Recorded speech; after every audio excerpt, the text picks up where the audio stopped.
नमस्कार बच्चों, स्वागत है एक बार फिर आपका मैथ वाले गुरुजी चैनल पर। बच्चों आज के इस वीडियो में देखेंगे आप बहुविकल्पीय के बेहद इम्पॉर्टेंट क्वेश्चन। बच्चों देखिए, मैंने यहाँ पर 2023 सामाजिक विज्ञान कक्षा 10 के लिए बच्चों 825 FV सेट का क्वेश्चन यहाँ पर ले रहा हूँ। बच्चों मैंने जैसे आपको पहले ही बताया है कि अगर आपको बेहतर करना है, अच्छा करना है, तो आपको प्रीवियस ईयर के क्वेश्चन पेपर को सॉल्व कर लेना चाहिए। बच्चों तो उसी क्रम में मैं यहाँ पर कुछ क्वेश्चन पेपर के बहुविकल्पीय क्वेश्चन को सॉल्व करा रहा हूँ और यही बहुविकल्पीय क्वेश्चन ही आपको बोर्ड के एग्ज़ाम में देखने को मिलेगा। बच्चों तो चलिए यहाँ पर देखते हैं फर्स्ट क्वेश्चन यहाँ पर देखिए क्या है। फ्रांस की क्रांति कब प्रारंभ हुई? तो फ्रांस की क्रांति यहाँ पर ऑप्शन में दिया गया 1779, 1789, 1780 और 1799। तो यहाँ पर जो सही ऑप्शन हो जाएगा वो 1789 हो जाएगा। नेपोलियन संबंधित था, तो नेपोलियन कहाँ से संबंधित था बच्चों? ये फ्रांस से संबंधित था। अगला क्वेश्चन देखेंगे, जलियांवाला बाग की घटना कब हुई? तो जलियांवाला बाग की घटना बच्चों 13 अप्रैल 1919 को हुई थी। ठीक है, जलियांवाला बाग की घटना बच्चों 13 अप्रैल 1919 को पंजाब के अमृतसर में हुई थी। इस घटना में ब्रिटिश सेना ने निहत्थे भारतीयों पर अंधाधुंध फायरिंग कर दी थी, जिससे 379 लोग बच्चों मरे थे। 379 लोग मर गए थे और हज़ारों लोग बच्चों घायल हो गए थे।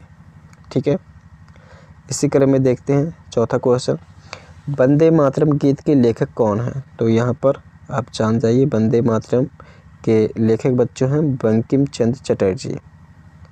पांचवा क्वेश्चन देख लीजिए। पांचवा क्वेश्चन है, अंतर्राष्ट्रीय मुद्रा कोष IMF की स्थापना कब हुई थी? तो ये बच्चों हुई थी जुलाई 1944।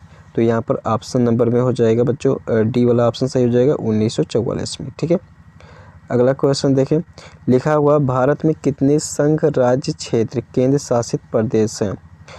तो केंद्र शासित प्रदेश यहाँ पर 8 केंद्र शासित प्रदेश हैं बच्चों। ठीक है, संघीय शासन प्रणाली में शक्तियों का विभाजन होता है। संघीय शासन प्रणाली में शक्तियों का विभाजन जो होता है वो बच्चों यहाँ पर केंद्र एवं राज्यों के मध्य होता है। ठीक है, अगला क्वेश्चन देखिए, वियना की संधि कब हुई थी? तो वियना की संधि यहाँ पर बच्चों ये हुई थी 1815 ईस्वी में। वियना की संधि 1815 ईस्वी में, बी वाला ऑप्शन सही हो जाएगा। अगला क्वेश्चन देखिए कि भारत में पंचायती राज की स्थापना कब हुई थी? तो यहाँ पर हो गई थी बच्चों 1992 में। ठीक है, 73वें संविधान संशोधन में ये हुआ था। ठीक है, तो 1992 में, ये सी वाला ऑप्शन सही हो जाएगा।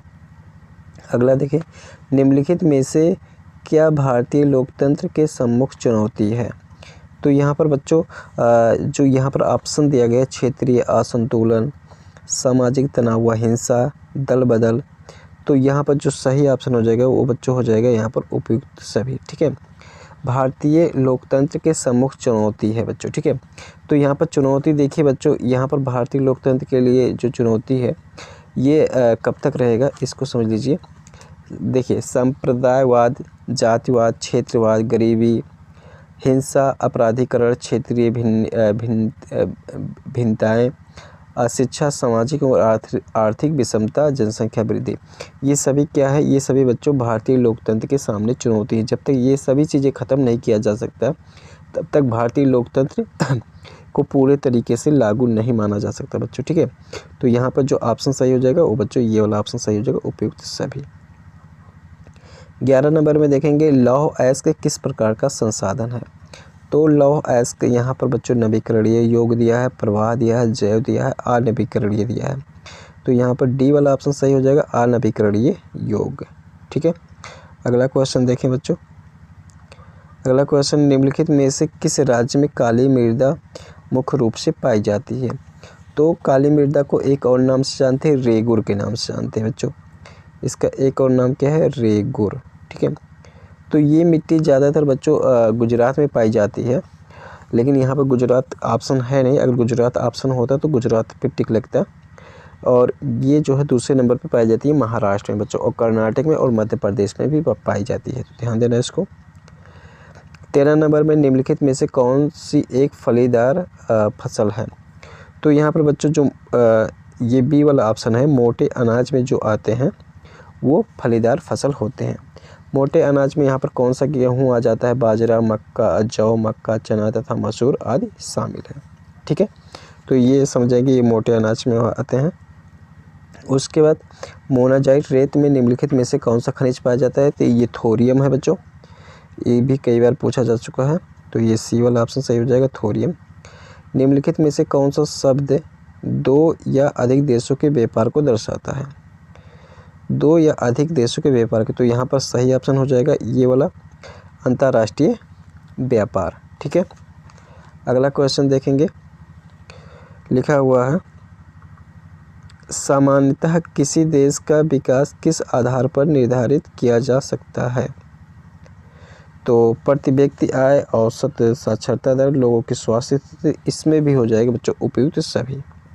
ठीक है, यहाँ पर उपयुक्त सभी हो जाएगा।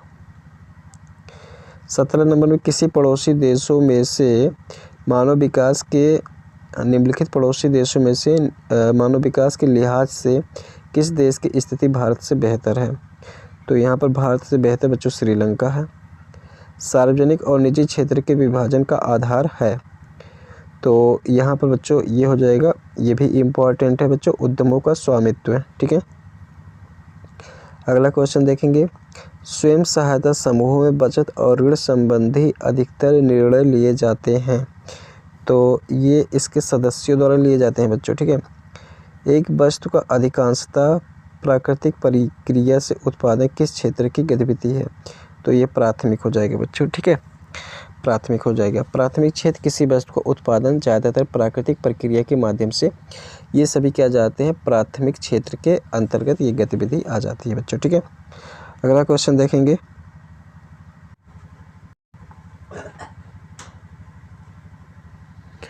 अगला देखिए, फ्रांस की क्रांति कब हुई थी। तो 1789 में। ज्यूसिपी मेत्सिनी का संबंध था तो इटली के एकीकरण से। इसके बाद है तीसरा, हिंद स्वराज पुस्तक के लेखक कौन है। तो यहाँ पर हो जाएगा महात्मा गांधी। चौथा नंबर में है निम्नलिखित में से किसने बारडोली सत्याग्रह का नेतृत्व किया था। तो सरदार वल्लभ भाई पटेल ने। पाँचवा नंबर क्वेश्चन में है जब फ्रांस छींकता है तो बाकी यूरोप को सर्दी जुकाम हो जाता है, किसका कथन था। ये मेटरनिक का था।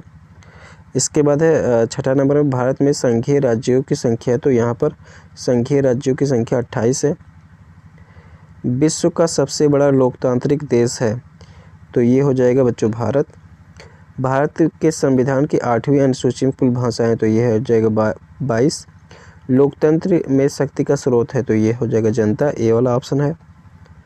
10 नंबर में देख लीजिए बच्चों, निम्नलिखित में से किस देश का विभाजन धर्म तथा जाति के आधार पर हुआ था। तो ये यूगोस्लाविया। उसके बाद 11 नंबर में प्रति व्यक्ति आय को अन्य किस नाम से जाना जाता है। तो ये औसत आय हो जाएगा। उसके बाद है 12 नंबर में बच्चों, द्वितीय क्षेत्र को अन्य किस नाम से जाना जाता है। तो ये हो जाएगा औद्योगिक क्षेत्र।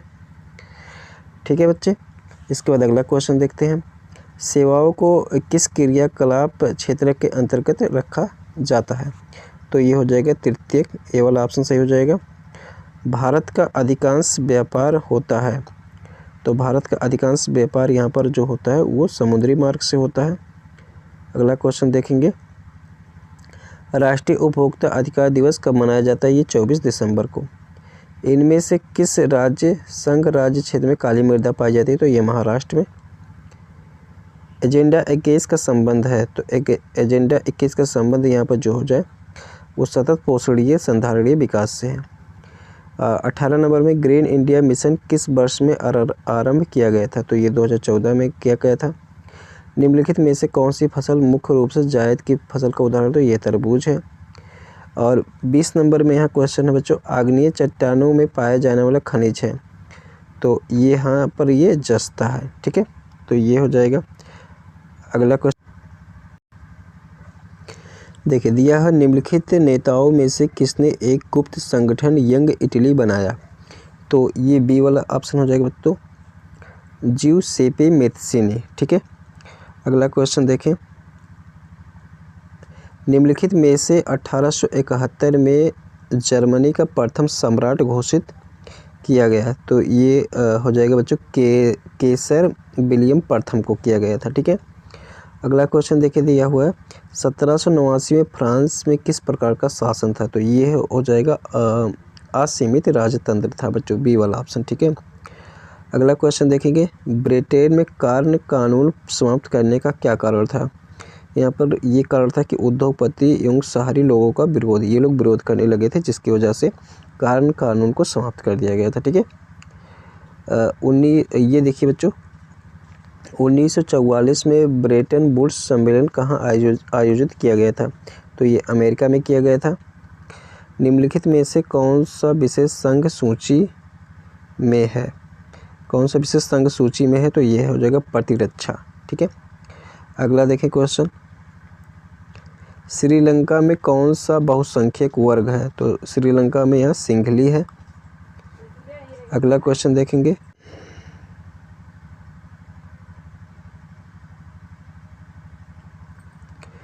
देखिए 8वां नंबर क्वेश्चन में है निम्नलिखित देशों में कहाँ संघात्मक शासन नहीं है? तो ये संयुक्त राज्य अमेरिका और महात्मा गांधी का विचार था। अगला क्वेश्चन तो ये है ए वाला ऑप्शन, धर्म को कभी भी राजनीति से अलग नहीं किया जा सकता, ये इनके सोच थी। और 10 नंबर में है निम्नलिखित में से कौन सा लोकतंत्र से संबंधित है? तो लोकतंत्र से संबंधित यहाँ पर हो जाएगा उत्तरदायी शासन। ठीक है, अगला क्वेश्चन देखें निम्नलिखित में से किस राज्य में सीढ़ीदार सोपानी खेती की जाती है? तो ये उत्तराखंड में की जाती है, ये सी वाला ऑप्शन सही हो जाएगा। निम्नलिखित में से कौन सी रबी फसल है? तो यहाँ पर रबी फसल यहाँ पर चना हो जाएगा बच्चों। इसके बाद देखिए मोनाटाइज रेत में निम्नलिखित में से कौन सा खनिज पाया जाता है? तो इसको आपको पता होगा, थोरियम। इसके बाद अगला क्वेश्चन देखिए निम्नलिखित में से कौन सा उद्योग चूना पत्थर को कच्चे माल के रूप में प्रयुक्त करता है? तो ये हो जाएगा सीमेंट। अगला क्वेश्चन देखिए निम्नलिखित पड़ोसी देशों में से मानव विकास के लिहाज से किस देश की स्थिति भारत से अच्छी है? तो ये आप सभी जान गए होंगे, श्रीलंका। अगला क्वेश्चन देखिए निम्नलिखित में से कौन सा खनिज धात्विक है? तो ये हो जाएगा खनिज धात्विक हो जाएगा बच्चों लौह अयस्क। अगला क्वेश्चन देखिए एक वस्तु का अधिकांशतः प्राकृतिक प्रक्रिया से उत्पादन में प्राकृतिक, तो यहाँ हो जाएगा प्रारंभिक क्षेत्र। ठीक है, प्रारंभिक क्षेत्र यहाँ प्राथमिक क्षेत्र भी हो सकता है। ठीक है, किसी क्वेश्चन में अगर प्राथमिक क्षेत्र भी दिया गया तो प्राथमिक क्षेत्र सही होगा। इसके बाद देखो 18 नंबर क्वेश्चन में एंथ्रासाइट का संबंध निम्नलिखित में से किस खनिज से है? तो यहाँ पर एंथ्रासाइट का संबंध बच्चों ये कोयला से होता है। ठीक है, ये हो जाएगा।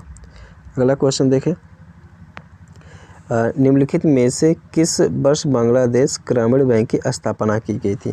तो ये बच्चों ये 1983 में की गई थी, लेकिन यहाँ पर 1983 ऑप्शन है नहीं, 1980 है। तो आई थिंक मुझे सोचता हूँ कि 1980 यहाँ पर ऑप्शन सही होगा। ठीक है, 20 नंबर में देखें दिया हो क्वेश्चन सार्वजनिक और निजी क्षेत्रों का वर्गीकरण निम्नलिखित में से किस आधार पर निर्धारित किया जाता है? सार्वजनिक और निजी क्षेत्रों का वर्गीकरण निम्नलिखित में से किस आधार पर किया जाता है? तो यहाँ पर जो सही ऑप्शन हो जाएगा वो सी वाला हो जाएगा, उद्यमों के स्वामित्व पे। तो उम्मीद करता हूँ बच्चों इतना क्वेश्चन आपको समझ में आया है, अच्छा लगा है, आपके तैयारी में ये वीडियो हेल्प किया है। तो बच्चों आप लोग भी यहाँ पर थोड़ा सा कष्ट करें और वीडियो को लाइक करें, चैनल को सब्सक्राइब जरूर कर लें, जिससे कि ये चैनल आगे बढ़े और आप लोग के लिए और भी बेहतर तरीके से मेहनत कर पाए।